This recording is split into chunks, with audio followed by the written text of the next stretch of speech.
ಆಗುವುದು. ಇಲ್ಲಿ ನಮಗೆ 2 ದಿನ ಆಗಲೇ ಗ್ಯಾಸ್ ಇಲ್ಲ. ನಮ್ಗೆಲ್ಲರಿಗೂ ಕೂಡ ಗ್ಯಾಸ್ ಸಮಸ್ಯೆ ಬಂದುಬಿಡ್ತು. ಮೋದಿ ವಿಶ್ವಗುರು ಅಂತ ಹೇಳುವಂತ ಈ ಬಿಜೆಪಿಯ ನಾಯಕರು ಏನಿದ್ದಾರೆ ಇವತ್ತು ನೋಡಬೇಕು, 2 ದಿನದಲ್ಲಿ ಇರಾನ್ ಮತ್ತೆ ಅಮೆರಿಕ ಗಲಾಟೆ ಆಗ್ತಕ್ಕಂಥ ರೀತಿಯಲ್ಲಿ ಮಹಿಳೆಯರಿಗೆ 5 ಪಂಚ ಗ್ಯಾರಂಟಿಗಳನ್ನ ಕೊಟ್ಟರು. ಇವತ್ತು ಯಶಸ್ವಿ ಸರ್ಕಾರ ಅಂತೇಳಿ ಇವತ್ತು ಪಂಚ ಗ್ಯಾರಂಟಿ ಯೋಜನೆಗಳಲ್ಲಿ ಇವತ್ತು ಕರ್ನಾಟಕ ಸರ್ಕಾರ ಇವತ್ತು ದೇಶದಲ್ಲೇ ನಂಬರ್ 1 ಆಗಿ ಇವತ್ತು ಪರಿಣಮಿಸಿದೆ ಅನ್ನೋದನ್ನು ಕೂಡ ನಾನು ಅಭಿಮಾನದಿಂದ ಇಲ್ಲಿ ಹೇಳಲಿಕ್ಕೆ ಬಯಸ್ತಾ ಇದ್ದೇನೆ. ಬಹುಶಃ ಇವತ್ತು ಅದನ್ನು ಕೂಡ ಇವತ್ತು ನಮಗೆ ನೋಡಿದಾಗ ಇವತ್ತು ಅಭಿನಂದಿಸಬೇಕಾಗ್ತದೆ.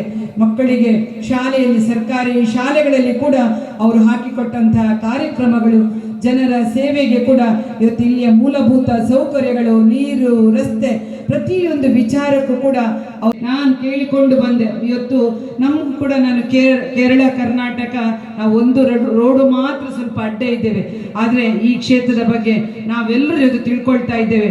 ಮೊನ್ನೆ ನಮ್ಮ UT ಖಾದರ್ ಅವರು ನಾವು ಎಲ್ಲರೂ ಕೂಡ ಒಂದು ರೀತಿಯಲ್ಲಿ ಮಾತಾಡುವಾಗ ನಮ್ಮ ಅಭ್ಯರ್ಥಿಗಳ ವಿಷಯ ಬಂತು. ಯಾವ ರೀತಿಯಲ್ಲಿ ನಮ್ಮ UT ಖಾದರ್ ಅವರು ನಮ್ಮ ಉಳ್ಳಾಲ ಕ್ಷೇತ್ರದ ಶಾಸಕರಾಗಿದ್ದಾರೋ ಅಷ್ಟೇ ಇವತ್ತು ಅಭಿಮಾನದ ನಾಯಕರಾಗಿ ಇವತ್ತು ಈ ಕ್ಷೇತ್ರದ ಅಭ್ಯರ್ಥಿಗಳಾಗಿ ಅಶ್ರಫ್ ಅವರು ಇದ್ದಾರೆ ಅನ್ನೋದಲ್ಲಿ ಕೂಡ ಇವತ್ತು ಕರ್ನಾಟಕ ನಂಬರ್ 1 ಆಗಿ ಮೂಡಿ ಬಂದಿದೆ ಅನ್ನೋದನ್ನು ಕೂಡ ಇವತ್ತು ಉತ್ತಮ ಆಡಳಿತವನ್ನ ಕೊಟ್ಟದ್ರಲ್ಲಿ ನಾವು ಇವತ್ತು ಹೆಮ್ಮೆಯಿಂದ ಇವತ್ತು ಹೇಳಬೇಕಾಗ್ತದೆ.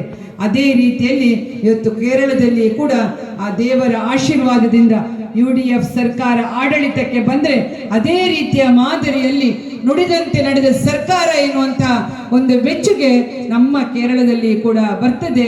ಅದಕ್ಕೆ ಬರಬೇಕಿದ್ರೆ